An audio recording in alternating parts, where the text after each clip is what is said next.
This is Eric Martin with Board Game Geek. I'm here with Fabio Del Rio from CSE Games, looking at junk in my trunk. Fabio did not ask. I'm just showing him the junk. No. You're going to hear those jokes forever because you published this. Game by David Colson, co-host of the Spiel podcast. Correct, yes. So maybe you can tell us about this game, which is for 2 to 7 players. Yep. And you can give an overview of how to play. Sure, yeah. So the overall theme of the game is we are elephants at the circus, cleaning up the junk with our trunks. Okay. Okay?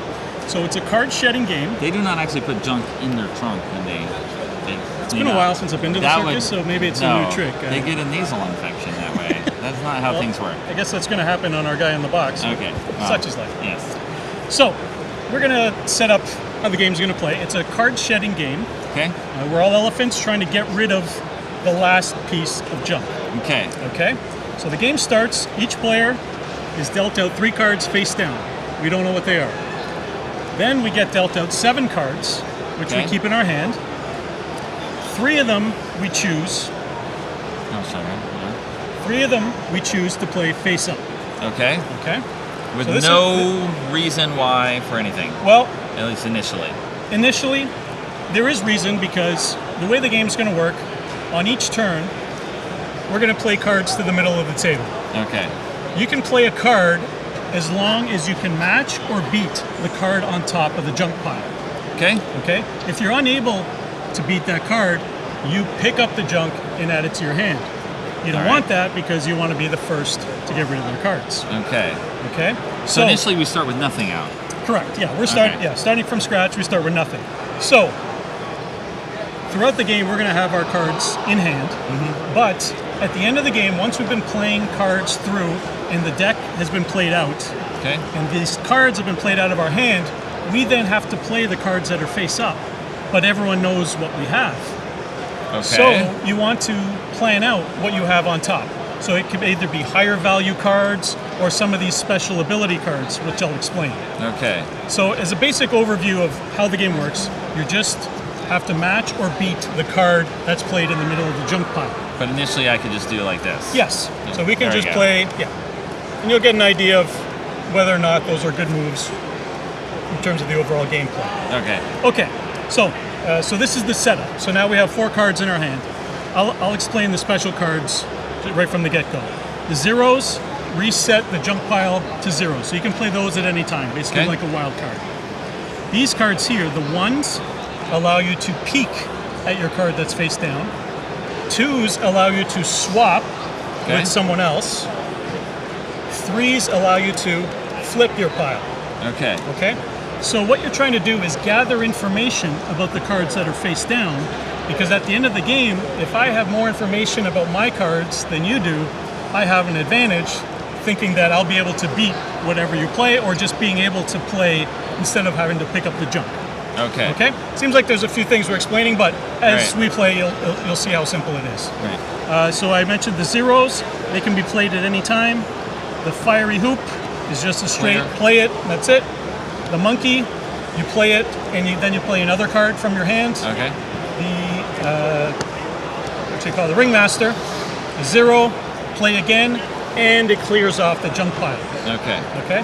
And actually, the bottom of the box serves as a game component as well, because it's actually our trash bin.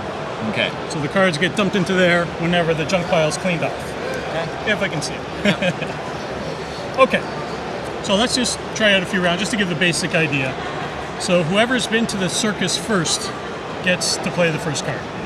Okay, go ahead. All right, so I will start with a good example of using the swap. So I'm going to get rid of this one, and I'm going to swap it with your monkey, because that improves the strength of the cards I have face up. So I swapped it with a 1, and I was able to play that. Now I refill to 4 cards. Okay. Your play, as long as you can match or beat a 2, you're able to play.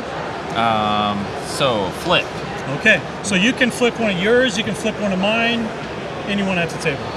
And the reason I want to remember what's under here. There could be several reasons. You could maybe want to hide something. so people forget, oh, there's a monkey under there. Okay. There could be all kinds of reasons. Maybe you're just curious later on in the game about what someone has underneath, and you expose it. So 3. So I'm going to have to play a 0 because I have nothing that beats the 3. And at any time you can choose to pick up the junk pile if you want. Okay. Because it could be a strategic move as well to pick up a collection of powerful cards. 10. Right. So now I'm in my position where I can't beat it. So I pick up the junk. I miss my turn. And you go ahead as I sort through my cards. All right. Flip. Let's see what this is. Why not? 15. Okay. Also, one thing I didn't mention is you can play cards in combination. So if you had 2 15s in your hand, you can play them both at the same time. Okay. If I had so for instance here, 3s, I can play those all together. Okay. All right. But I need to draw again. You needed to draw again. I don't because I have more than 4. Okay. So if I do have 2 15s. Okay, great. And then draw 2. Another rule in the game is when you play 4 in a row of the same number, it's called the 4-pock rule. That allows you to clean up the junk, send it to the bin. Okay. And that gives you an extra turn as well. So it can be beneficial to the table, but also for the player because they get an extra turn. So that gives you a basic idea of how we'll end up playing for 30 minutes and it won't have much value. But at the end of the game, so let's say this has been all played out. And so let's say I have a few cards left in my hand. So the deck is gone, you don't refill your hand anymore. Now, hopefully, we've gathered enough information about what cards are face down.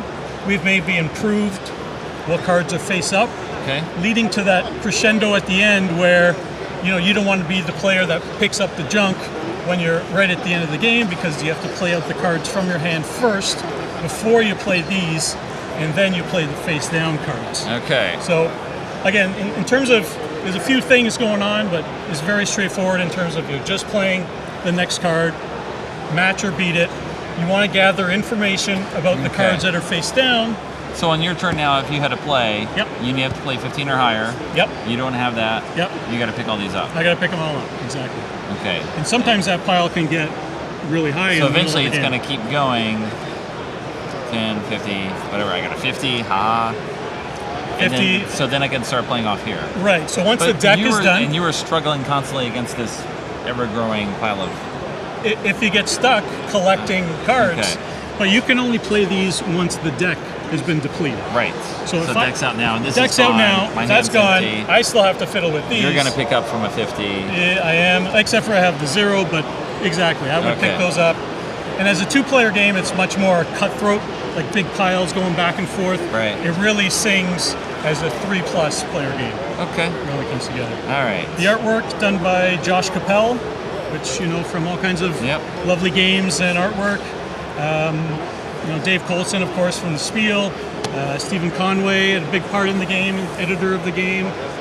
It was really a real pleasure working with them on it. A lot of little details we worked out, but it turned out really nice. So this is just about to go to print, and we'll be ready. Hopefully we'll have some copies for Gen Con, but we'll have an announcement on that shortly. All right, thanks for the review. Junk in my trunk.